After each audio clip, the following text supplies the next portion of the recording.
de la tristeza a la alegría. De la tristeza a la alegría. ¿Cuánto les gusta ir de la tristeza a la alegría? Amén. Amén. Entonces, quiero leer San Mateo capítulo 28, versículo 1 hasta el versículo 10. Dice: el domingo por la mañana temprano, cuando amanecía el nuevo día, María Magdalena y la otra María fueron a visitar la tumba. De repente se produjo un gran terremoto, pues un ángel del Señor descendió del cielo, corrió la piedra a un lado y se sentó sobre ella. Su rostro brillaba como un relámpago y su ropa era blanca como la nieve. Los guardias temblaron de miedo cuando lo vieron y cayeron desmayados por completo. No importan que eran los grandes soldados romanos, los poderosos soldados romanos, aquí temblaron y cayeron. Versículo 5, entonces el ángel les habló a las mujeres: no teman, dijo, sé que buscan a Jesús, el que fue crucificado. No está aquí, ha resucitado, tal como dijo que sucedería. Vengan, vean el lugar donde está su cuerpo. Y ahora vayan rápidamente y cuéntenles a sus discípulos que ha resucitado y que va delante de ustedes a Galilea. Allí lo verán. Recuerden lo que les he dicho. Las mujeres se fueron a toda prisa, estaban asustadas, pero a la vez llenas de gran alegría, y se apresuraron para dar el mensaje del ángel a los discípulos. Mientras iban, Jesús les salió al encuentro y les saludó.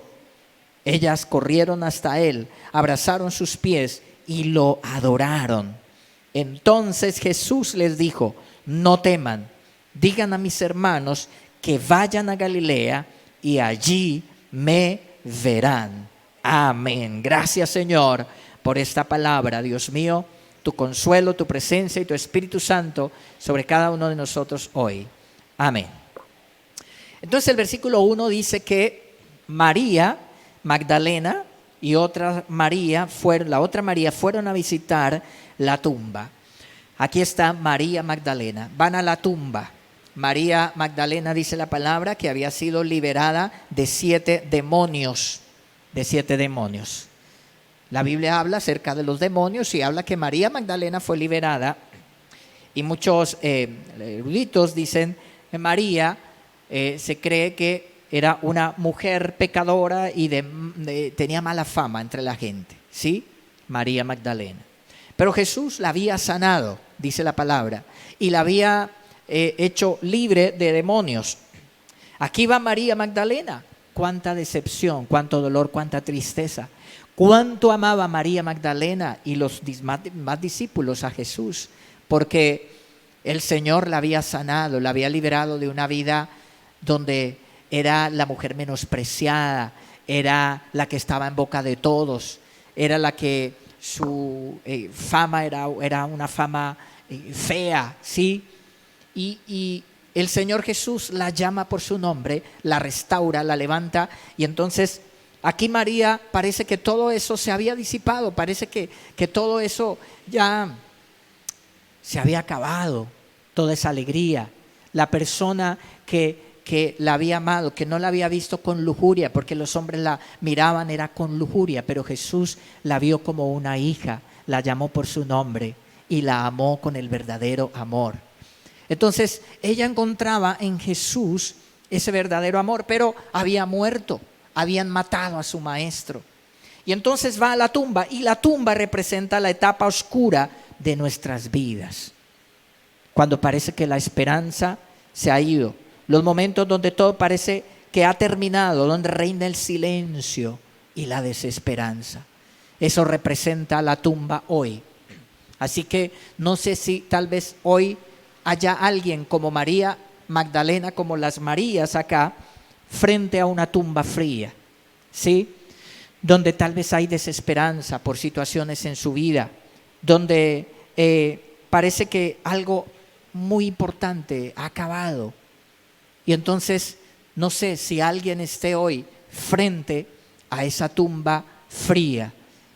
Y también la tumba, el sepulcro, que estaba cavado ahí en la roca, también estaba con una piedra que tapaba la entrada al sepulcro. Y la piedra simboliza aquello que creemos inamovible, inmutable, algo que tal vez un diagnóstico médico y tal vez nos dice, no, eso ahí no hay nada que hacer. O tal vez el médico dice, no hay nada que hacer.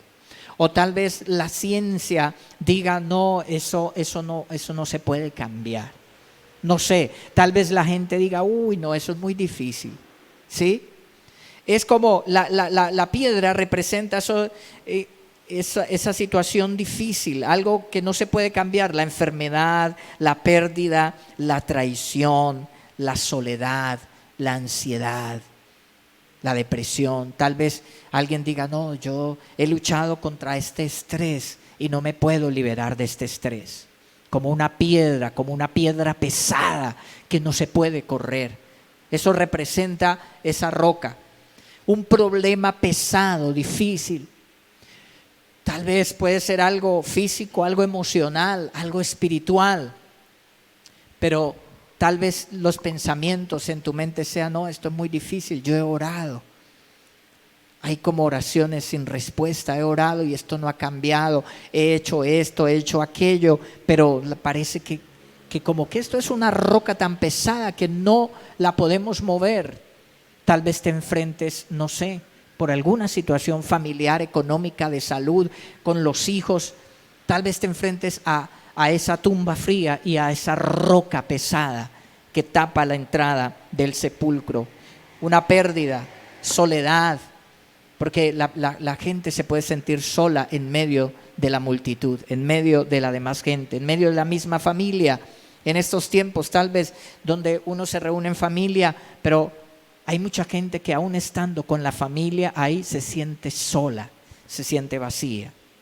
Y toda aquella tristeza y decepción de los discípulos, porque ellos, recuerden los que iban a Emaús, ¿sí? Iban hablando entre ellos, iban diciendo, no, ya es el tercer día. Y entonces un forastero se une en la charla con ellos en el camino, ¿cierto? Y el forastero les pregunta, ¿por qué están tan tristes? Y ellos dicen, ¿no has escuchado lo que ha pasado estos días en Jerusalén? Cómo que el que decía ser el Mesías, lo mataron. Y nosotros teníamos la esperanza que él era el Mesías enviado. Y ya hoy es el tercer día y no. Y estaban decepcionados. Los discípulos estaban tristes. Los discípulos estaban avergonzados. Muchos tenían pena. ¿Qué vamos a hacer? Mira, que el Mesías que predicamos, que anduvimos, que dejamos las redes, dejamos la pesca y nos fuimos con Jesús y ahora lo mataron y ahora ¿qué dirá la gente? Nuestra propia familia. Sí, que estábamos en un cuento engañados, algunos de ellos, Tomás mismo, lleno de duda, ¿cierto? Sabes que a veces, aunque uno es creyente, las situaciones y los problemas de la vida le pueden llegar. Aún Juan el Bautista, que bautizó a Jesús, que vio que el Espíritu Santo descendió como paloma sobre él, luego fue arrestado y fue llevado a la cárcel, Juan el Bautista, y allá en la cárcel vinieron las dudas. Tanto que mandó a sus discípulos mandó a preguntar a Jesús, ¿era realmente tú el que habías de venir? Cuando el mismo Juan el Bautista había dicho, este es el Cordero de Dios que quita el pecado del mundo, y lo había bautizado. Vea, la duda. ¿Sabes una cosa? En los momentos difíciles, aunque uno sea creyente, viene el tambaleo a la fe.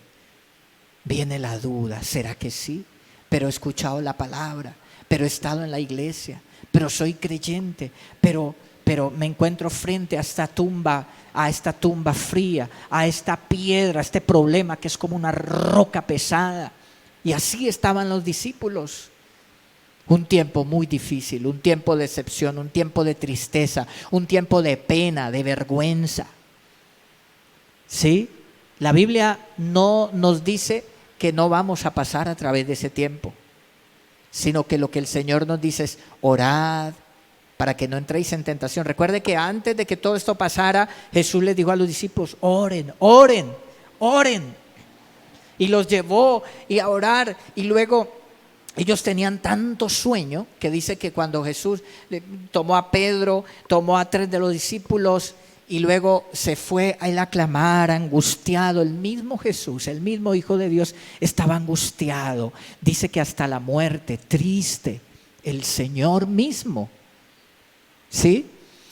Y luego hay un fenómeno biológico, un fenómeno que algunos médicos dicen que sucede cuando una persona está bajo un intenso estrés o tristeza.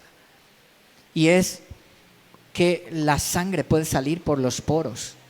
Y dice que su sudor, Jesús allí clamando y orando, él sabía lo que le vendría.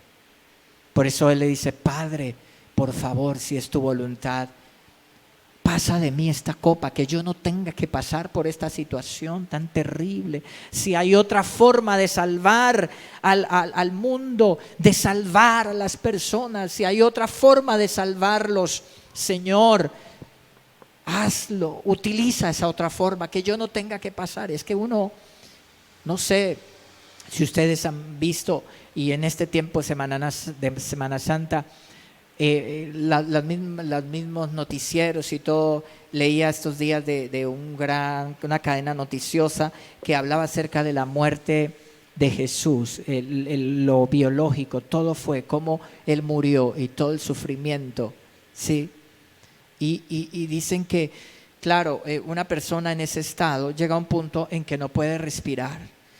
Es como la anaconda cuando atrapa a la presa y la va apretando más hasta que ya no puede respirar, y la persona, los pulmones se le aplastan ahí, y el dolor en las manos, en los pies. Eso es una cosa aterradora. Dios mío, yo mejor eso, cuando yo veo eso digo: uy, no, Señor, yo no, me produce un dolor tremendo, ¿sí? Pero hay películas, hay libros, sí, hay escritos sobre eso, cómo narran esa situación. Y Jesús sabía a lo que se enfrentaba. Por eso Jesús, en medio de esa angustia, su sudor es como grandes gotas de sangre.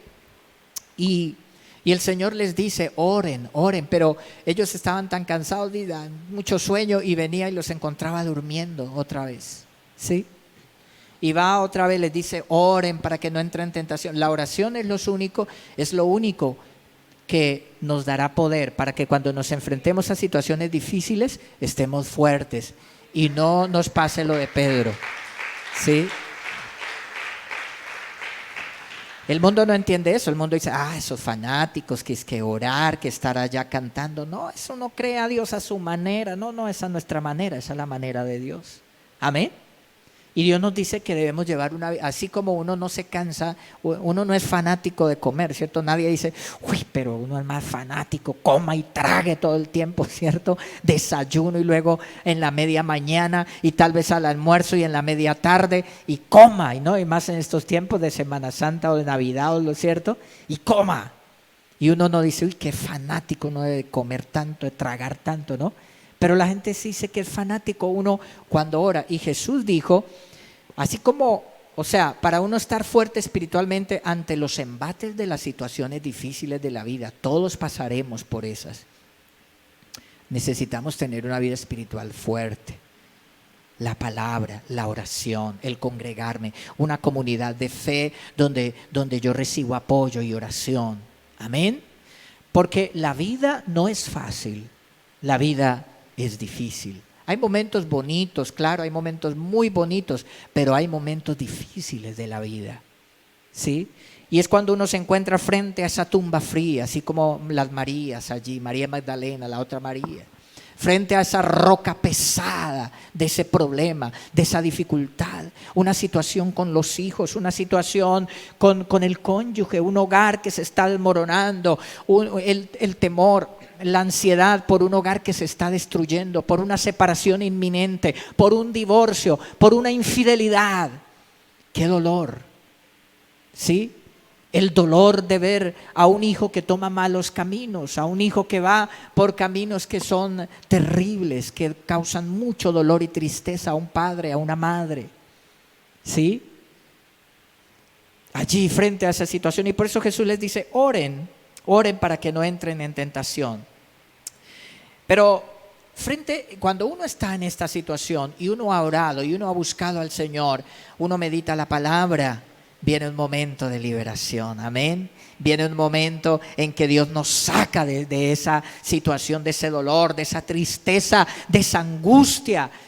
Nos trae victoria, nos trae libertad, nos trae gozo, nos trae paz. Y está en el versículo 2 que dice que de repente se produjo un gran terremoto, un ángel descendió, corrió la piedra y se sentó sobre ella. Ahora la piedra ya no era la que tapaba la entrada el camino a Jesús, sino ahora esa piedra se convirtió en un pedestal, en un banco donde el ángel estaba sentado como señal de victoria. Amén. Alabe al Señor. Es decir, a veces nos encontramos en situaciones así, pero los hijos de Dios vamos a encontrar que, no sé, el Señor traerá un terremoto y removerá y cambiará las cosas. Dios hará un milagro, Dios intervendrá de manera sobrenatural, amén. Pero Dios hará algo. No nos quedaremos frente a la tumba fría de que el Mesías está muerto, de que nuestro Dios como que no escucha, como que está muerto, como que no existe. No nos quedaremos ahí frente a esa piedra pesada, sino que esa piedra será removida. El Señor sale de la tumba, amén, y la alegría vuelve, la esperanza vuelve a los discípulos. ¿Ustedes se imaginan esa emoción de ellas? No, o sea, eso es algo que no alcanzan las palabras para expresar, ¿sí? Y luego el ángel les dice, no, Él ha resucitado. Y luego van caminando y Jesús se les presenta y ellas no tienen nada más sino que caer a los pies de Jesús. Y estaban allí adorando al Señor. Pues mira, eso no es solo para ellas, sino para todos nosotros los creyentes.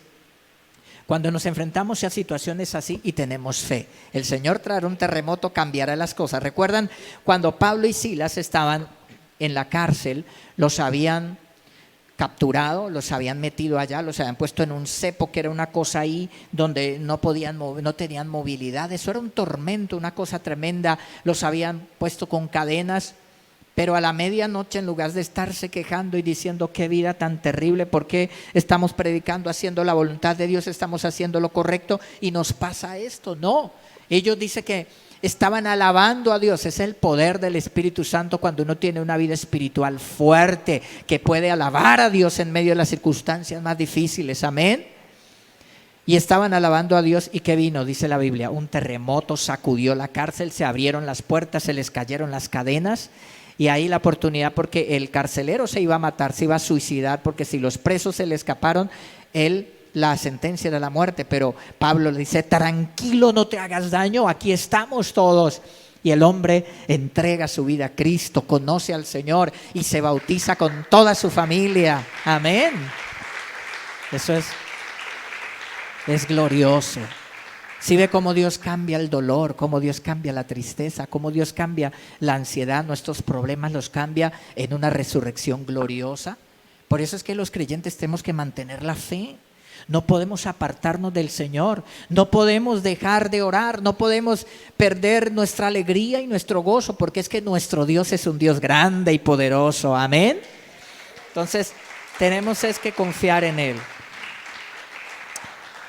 Dios interviene en nuestro caos, y lo que parece inamovible, inmutable como la tumba o una pesada piedra, no lo es ante su poder. Él tiene el poder de mover la más pesada piedra de nuestros problemas. ¿Cuántos lo creen? Él tiene ese poder. Dios sacude la tierra para mostrarnos que Él no está ausente. La barrera de la pesada piedra ahora es un banco de victoria. Y ahí podemos pensar, por ejemplo, en Abraham. Cuando Abraham, Dios le dice, ve, sacrifícame a tu hijo. En ese tiempo era normal. En ese tiempo, hoy ya no es normal que las religiones sacrifiquen a los hijos, pero en ese tiempo sí. ¿Sabe por qué ya no es normal? Porque el cristianismo se difundió y nuestra cultura es una cultura que que ha sido influida por el cristianismo, ¿sí? Sea la iglesia católica, sea la iglesia ortodoxa, sea la iglesia protestante, pero la cultura ha sido influenciada por el mensaje del evangelio, ¿sí? Entonces, cuando llegaron los españoles acá a América, era normal que los indígenas sacrificaran. Llevaban niñas vírgenes, llevaban niños y los mataban, ¿sí? Hay vestigios, la ciencia ha descubierto entierros, lugares donde llegaban y cortaban acá con un cuchillo de roca, rompían con un hacha y sacaban el corazón de las personas vivas. Eso era una cosa aterradora, ¿sí? Y eso hacían en las culturas, en las religiones. Hoy ya el cristianismo sacó eso y por eso ya no sucede casi. Hay otras religiones, pero eso ya casi no sucede. Pero en ese tiempo era normal el sacrificio de los hijos. Entonces Dios, para probar a Abraham, le dice: ve y sacrifícame a tu hijo. ¿Sí? Eso era normal.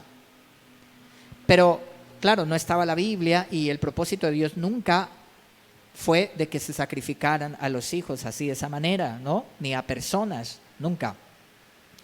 Pero Abraham, ¿y te imaginas el dolor de Abraham, su único hijo por el que había esperado tanto, por el que había orado, había recibido promesa y ahora a matarlo? ¿Se imagina mientras Abraham iba? ¿Cómo estaría Abraham frente a la tumba fría, frente a una situación que ahora le cambia toda la esperanza que él tenía? Pero cuando Abraham es obediente y va en fe, y entonces cuando él levanta el cuchillo, un ángel le dice: detente, Abraham, porque no es eso lo que Dios iba a hacer, sino era solo para probar tu corazón. Amén.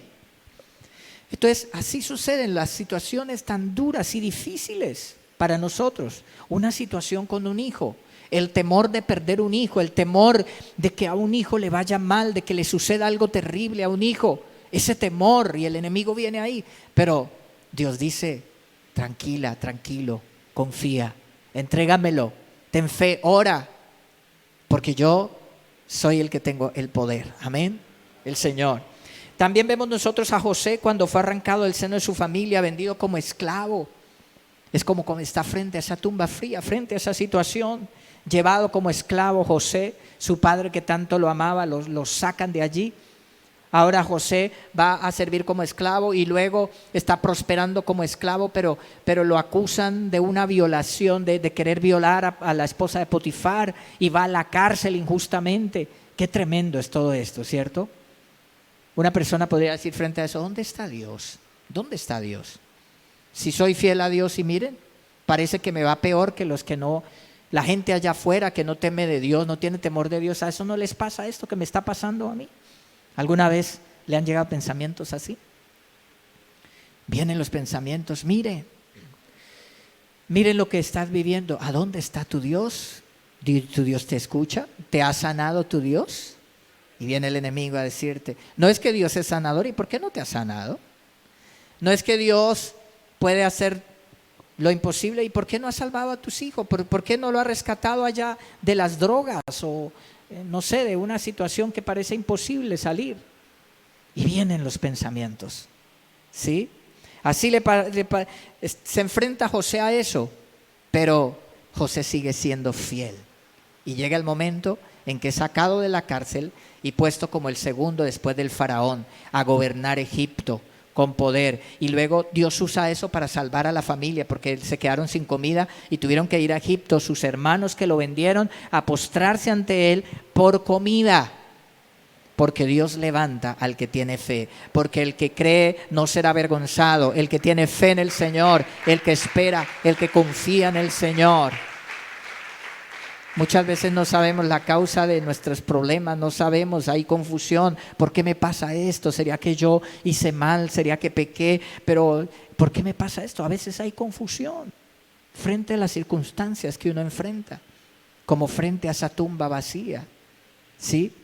Pero si tú sigues amando al Señor, confiando, alabando al Señor, Dios te dará claridad y te liberará de toda confusión, de toda tristeza. Amén. También está David cuando era perseguido por Saúl. El rey Ezequías, cuando fue atacado por Sennacherib. Mira, les cuento rápidamente la historia del rey Ezequías, así por encima. El papá, el abuelo y el padre del rey Ezequías, sobre todo el papá, rey Acaz, fue malo. Fue un rey que se apartó de Dios, fue un rey que fue rebelde con Dios, cerró las puertas del templo para que no se adorara a Dios, se apagó la lámpara, se acabó la adoración en el templo, levantó ídolos y empezó a adorar otros dioses. Fue una persona mala, rebelde, y hizo pecar a Judá, se llevó el pueblo detrás de su pecado, ¿sí? Y venía un juicio de Dios contra Judá, pero luego viene a reinar el rey Ezequías, y uno se queda impresionado como él, teniendo un legado malo, teniendo un entorno familiar pésimo, es un hombre justo delante de Dios. Este rey fue un rey excelente, con el temor de Dios. En el primer mes del primer año de su reinado, con 25 años empezó a reinar. Lo primero que hizo fue abrir las puertas del templo. Llamó a los levitas, a los descendientes de Aarón y de Leví, a los sacerdotes, y les dijo: hijos míos, vamos a restaurar el culto al Señor, vamos a restaurar el templo. Y empezó, y de su propio dinero el rey empezó a dar los animales para los sacrificios en el templo. Restauraron la adoración al Señor. Fue un rey, dice que justo, y recorrió Israel. Mandó llamar a Israel. En ese tiempo estaba cayendo ante el rey Asiria, el rey del norte. Israel es el reino del norte, las 10 tribus que se apartaron definitivamente de Dios. Y en ese tiempo, como en el año 4 del reinado de Ezequías, cayó las 10 tribus y fueron llevadas cautivas por el rey asirio, ¿sí? Y Judá estaba también frente a ese peligro, porque el pueblo se apartó de Dios. Pero luego Ezequías empieza esta restauración y luego celebra la Pascua, y mandó cartas también a los que quedaban de Israel. Unos fueron llevados cautivos y otros quedaron en la tierra, y les manda cartas: vengan, volvamos a nuestro Dios, arrepintámonos de nuestro pecado, busquemos al Señor, porque Él hará que los que capturaron a sus hijos sean buenos con ellos, y que Dios los traiga de nuevo a su tierra. Y les manda esa carta: miren, busquemos al Señor, porque se habían llevado muchísimos cautivos el rey asirio. Y entonces lo que les manda a decir Ezequías en cartas es: venga, vuélvanse al Señor, vamos a buscar a Dios. Dios hará que sus captores, los captores de sus familiares, sean amables con ellos, y Dios los volverá a traer, y les da esperanza. Pero dice la Biblia que muchos se burlaban de los mensajeros, muchos se burlaban, pero otros escucharon y vinieron y celebraron la Pascua y adoraron al Señor. Y este rey hizo todo eso: fiesta para el Señor, adoración, alabanza, restauró la alabanza. Fue un rey maravilloso. Qué esperanza. Pero justo después de todo esto que hace Ezequías, el rey asirio viene y toma algunas ciudades de Judá, ¿sí? Y uno dice ahí, cuando yo escuchaba, leyendo la palabra, meditando, yo decía: Señor, después de que ellos te buscaron, después de que el rey Ezequías hizo toda esta restauración, ¿y por qué tú permitiste que este rey asirio viniera? Conquistó algunas ciudades de Judá, ciudades amuralladas, llevó cautivos, y planeó venir a Jerusalén también. Ya iba a venir sobre Jerusalén para conquistarla. Y el rey asirio manda a unos mensajeros para decirle a Ezequías: mira, Ezequías, tú no engañes a la gente, no se engañen confiando que su Dios los va a guardar, de que su Dios los va a proteger. Porque miren todas las naciones, misma Samaria, Israel, no fue librada por su Dios, ni las otras naciones que conquistaron los reyes asirios anteriores a mí y las que yo he conquistado. A ninguna Dios las ha podido librar de mi mano. Ahora, ¿por qué Dios los va a librar a ustedes? ¿Sí? No sean ignorantes. Y los insultó y les dijo: ustedes no les da vergüenza de enfrentarse a mi amo, a mi gran rey asirio, con todo su poder, su ejército. Bueno, eso les dijo una cantidad de cosas, puras también para atemorizarlos, para que se entregaran, para que no fuera necesario hacer el sitio sobre Jerusalén, ¿sí? Y entonces Dios le da una palabra, porque el rey Ezequías va y ora delante del Señor, le dice: Señor, sálvanos, porque no tenemos cómo salvarnos, no podemos, Señor, sálvanos. Y el Señor le da una palabra al profeta Isaías y le dice: Dios te va a librar, no van a pisar aquí a Jerusalén, no van a entrar, Dios va a hacer un milagro. Y así fue. Dice la palabra que el ángel del Señor salió y mató a 185,000 asirios, y cuando los que quedaron vivos se levantaron solo eran cuerpos muertos. Y dice la Biblia que aquel rey blasfemo asirio se volvió a su tierra, y allá adorando a su ídolo, a su Dios, sus propios hijos lo mataron a espada, porque se levantó contra Dios, y Dios salvó al rey Ezequías. Es decir, que Dios siempre traerá salvación al que es fiel, al que es justo, al que busca a Dios, al que tiene fe. No importa la situación en la que nos encontremos, ¿sí? Dios traerá salvación. En el versículo 8 dice que estaban asustadas las mujeres, pero llenas de gran alegría, ¿sí? El ángel le dice: no está aquí, ha resucitado. El sepulcro vacío es la prueba de que el silencio de Dios no era la ausencia. Aunque nos parezca, el silencio de Dios no está muerto. No. Aunque nos parezca, aunque alguien le diga, al que el enemigo le diga: Dios no existe, ¿sí? El sepulcro vacío no indica que Dios no existe, sino que Dios está preparando un milagro. Amén. Ellas abrazaron los pies y adoraron, ¿cierto? Así que nuestro viernes de crucifixión no es el final. Amén. ¿Cuál es tu viernes de crucifixión? ¿Cuál es tu problema? ¿Cuál es tu decepción? Tal vez, ¿cuál es esa falta de fe? ¿Qué es eso que te está robando la fe? Nuestro viernes de crucifixión no es el final. Viene el domingo de resurrección. Amén. Para los que confiamos en el Señor. El Espíritu Santo es hoy nuestro ángel en la tumba vacía, y Él nos recuerda las palabras de Jesús. Él nos la recuerda. En Juan capítulo 16, versículo 33 dice: les he dicho todo lo anterior para que en mí tengan paz. Son las palabras de Jesús. He aquí, en el mundo tendrán ¿qué? Muchas pruebas y tristezas, pero anímense, porque yo he vencido al mundo. Jesús nos lo ha dicho. Tendremos pruebas y tristezas, situaciones de enfermedad, situaciones de temor con los hijos, situaciones económicas, situaciones estresantes, situaciones difíciles. Jesús lo dijo. O sea, no es como algunos dicen que no te van a venir problemas, de que todo va a ser color de rosa. No, eso es mentira. Todos tenemos que pasar por situaciones difíciles, pero confiad, dice el Señor. Así como yo he vencido, les doy el poder para que ustedes también venzan. Amén. Entonces no podemos perder la fe frente a una enfermedad. ¿Por qué esta enfermedad? ¿Pero por qué, Señor, no me sanas? ¿O por qué, Señor, no haces algo con mis hijos? ¿O por qué no cambia esta situación económica, Señor? No podemos perder la fe. No. Tenemos que ser obedientes al Señor, hacer lo que tenemos que hacer y confiar. Amén. Confiad, dice el Señor, yo he vencido al mundo. Versículo 7 dice: ha resucitado y va delante de ustedes. La resurrección es el amanecer de una nueva era, es un nuevo comienzo. El primer día de la semana en calendario judío, o sea, el séptimo día, el sábado, el día de reposo, y después del día de reposo era el primer día de la semana, el domingo, y Jesús resucitó esa madrugada.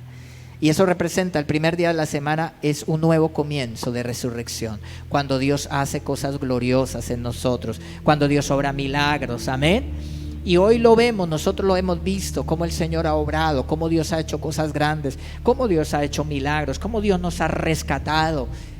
Tenemos testimonios que dar sobre eso, pero viene un día en que esta era difícil, toda esta injusticia que vivimos, todas estas mentiras políticas, todo esto que vive el mundo, esa convulsión, esas noticias que dan ganas de no volver a ver nada de eso, ni escuchar todo eso que está pasando en el mundo, esa noche oscura y difícil de este mundo, Dios trae un nuevo amanecer de resurrección, amén, para la iglesia, para su pueblo, un nuevo tiempo de bendición trae el Señor.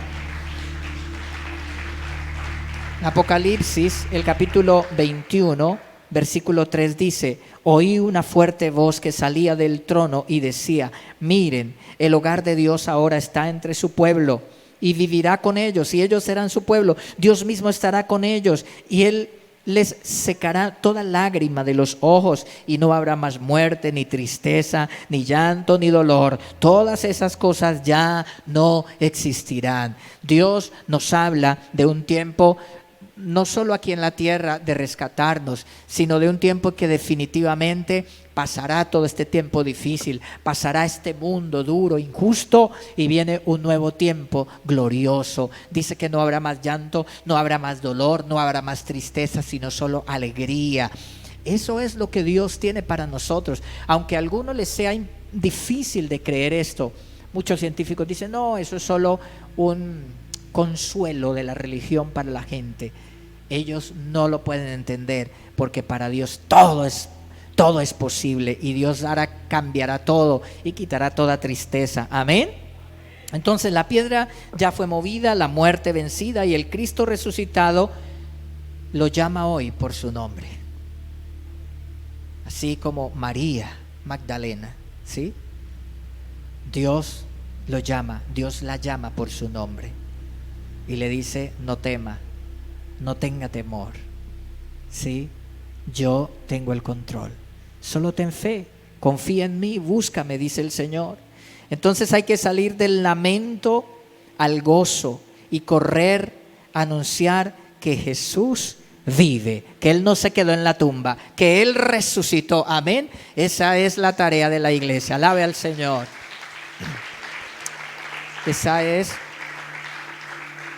Por eso es que existimos como iglesia. El mundo no lo entiende. Tal vez el mundo diga: no, es que eso es un negocio, eso es una forma de vida, eso es un fanatismo. Eso no, la iglesia existe porque Jesús resucitó. Él fundó la iglesia, Él la fundó, no fueron hombres. Él fundó la iglesia y Él nos mandó a predicar: vayan, anúncienles que Cristo murió, pero no se quedó en la tumba, resucitó. Y así como Él resucitó, Él va a resucitar a todos los que mueran en Cristo, y Él va a hacer que ustedes también sean vencedores. Amén. Por eso seguimos adelante como iglesia, predicando la palabra. Sírvale al Señor con amor, ame a Cristo. Él te salvó, Él te ama tanto que lo que tú hagas por Él nunca será demasiado grande, porque lo más grande lo hizo Él por ti. Amén. Así que no creas lo que el mundo dice, crea la palabra, ama a Cristo, sírvele. No crea que el mundo dice que eso es un fanatismo, que se burlan. No, el mundo no sabe nada de Dios, pero tú conoces la palabra del Señor. Ama a Cristo y sírvele con todo el corazón. ¿Cuántos reciben esta palabra hoy? Amén. Póngase de pie, levante sus manos y dígale: Señor, perdóname cuando he dudado, perdóname, Señor, cuando la situación difícil de la vida me lleva a la duda. Señor, perdóname, perdóname, Señor, perdóname, Padre, cuando he dudado por mi situación económica, cuando he dudado, Señor, por mi situación familiar, en mi hogar, en la relación de pareja, cuando he dudado por los problemas con mis hijos. Perdóname cuando he dudado por los problemas en el trabajo, Señor, por situaciones por las que he orado y parece, Señor, que las cosas no cambian, para mis oraciones sin respuesta. Dígale: Señor, perdóname cuando he dudado, perdóname cuando me he puesto a hablar, a quejarme, Señor, y no he tenido fe. Porque, Señor, tú dices, Padre, que si hay un viernes de crucifixión, si hay un viernes de tristeza, de decepción, de dolor, si tengo que enfrentarme a una tumba fría como María, Señor, las Marías que fueron a la tumba, si tengo que enfrentarme a una pesada piedra, a un problema muy difícil, Señor, Padre, tú eres el Señor que resucita, Señor. Tú eres el que te levantas. Tú resucitaste, te levantaste de la muerte, y hoy estamos celebrando este domingo de resurrección, Señor.